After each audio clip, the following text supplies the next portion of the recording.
This video abstract is AI generated. How can we selectively inhibit FTO without targeting the conserved active site? FTO is a medically important RNA demethylase. It belongs to the ALK-B family of iron 2 and alpha-ketoglutarate-dependent dioxygenases and removes methyl marks from nucleic acids. Because FTO overexpression is linked to obesity, type 2 diabetes, Alzheimer's disease, and several cancers, it is an attractive therapeutic target, but selective inhibition of FTO is difficult. ALK-B enzymes share conserved catalytic chemistry, and most known FTO inhibitors bind near the active site or compete with alpha-ketoglutarate or the nucleic acid substrate. That strategy can inhibit FTO, but it also makes subfamily selectivity challenging. This work takes a different approach.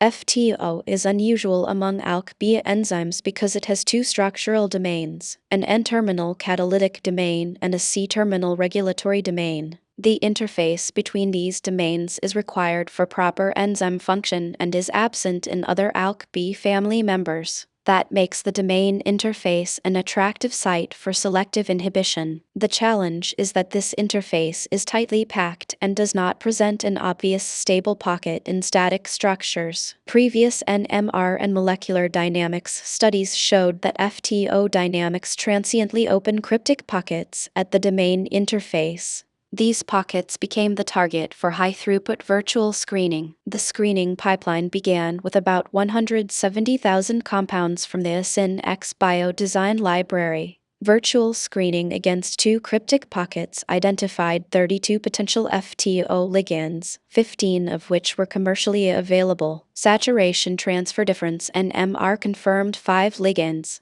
and enzymatic assays identified compound C6 as a selective FTO inhibitor. Solution NMR then mapped C6 binding to cryptic site 2. At the interface between the N-terminal and C-terminal domains, methyl-trosi chemical shift perturbations identified interface residues near the predicted binding site, and binding analysis gave an affinity of about 200 micromolar. Importantly, C6 did not bind ALK-BH5, supporting the selectivity of this interdomain site. Kinetic and structural experiments revealed the mechanism. C6 does not compete directly with the active site substrates. Instead, it inhibits FTO non-competitively. The inhibitor binds at the domain interface, stabilizes finger 1 in an altered conformation, expands the active site, and shifts the methylated nucleic acid substrate away from the catalytic metal center. The final model is that C6 defines a new allosteric strategy for FTO inhibition. By binding a cryptic interdomain pocket that is unique to FTO, C6 perturbs substrate and cofactor geometry without occupying the conserved active site. This scaffold could be optimized alone or combined with existing inhibitors to improve potency and selectivity. To know more, read our work online.